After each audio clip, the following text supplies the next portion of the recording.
It's sort of a paradox to talk about creating without expectation, but that's exactly the way that life works. You see, when we create consciously, it's like dancing with possibility, not to demand outcomes because we can't demand outcomes. You see, our expectation strangles creation because it tries to control the how instead of trusting the flow of becoming. When we create from awareness, not attachment, life flows in ways that we cannot even begin to imagine. We live with more life. They're surprised by what life brings, and life becomes more real. We're living in the actual moment instead of consciously focused. I got to do this to create this. I got to do this to get them to behave this way. We have so little control over anything in our universe, but we think we do. Our ego thinks we can control. Just go ahead and try to control your dog when there's a smell that they want to go to. That smell takes over and that dog takes off. What do? You go with the dog. Because to fight the dog is not going to work all that well, is it? It's the same thing in life. Things unfold. The best example I can give you is that in the year 2000, when I was diagnosed with a benign brain tumor, I made a decision that I was going to heal myself. Let me rephrase that. I was going to allow the power within me to heal me. I was going to do nothing but allow it to happen. So what I did is I set up an expectation, something I could believe. And I'm talking about not having expectations. But here's what I did. I said, I'm just going to go a year. And in that year, I'm going to do the work. Meditate, change my diet, visualization. And I don't know how the universe is going to heal this brain tumor. I just know that it will. And so I did it. Day in, day out, I followed my routine. I was divinely guided to what I was to eat, what I was to do, meditation, visualizing Pac-Man. Yeah, Pac-Man and Pac-Woman. I had both of them. And then a year later, it just seemed to pass like nothing. Had a test. Brain tumor was gone.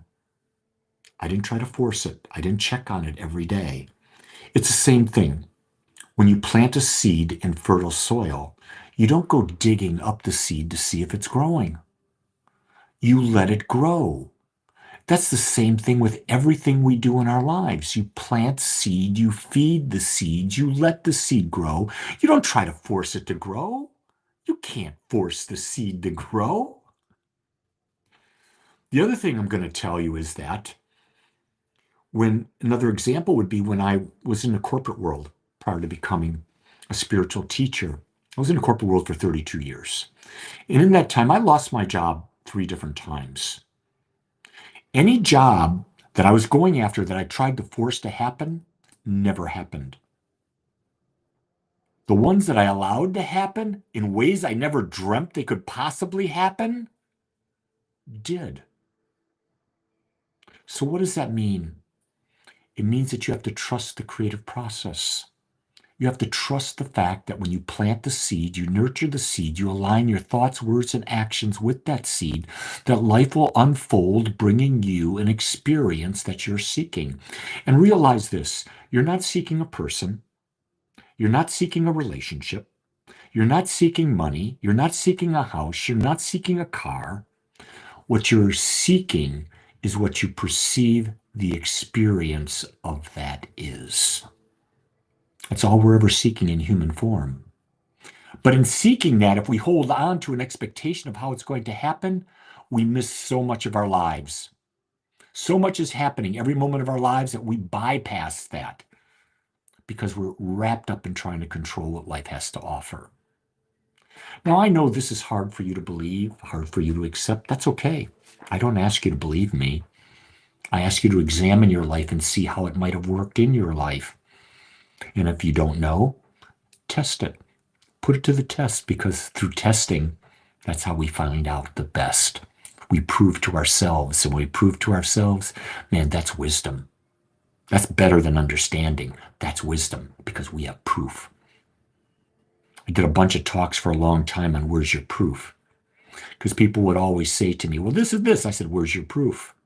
This is this. Where's your proof? My proof is in my experience, because that's all I know to be true. What about you? It's a great day to be alive. Let's allow it to happen and see the beauty of life unfold in front of us.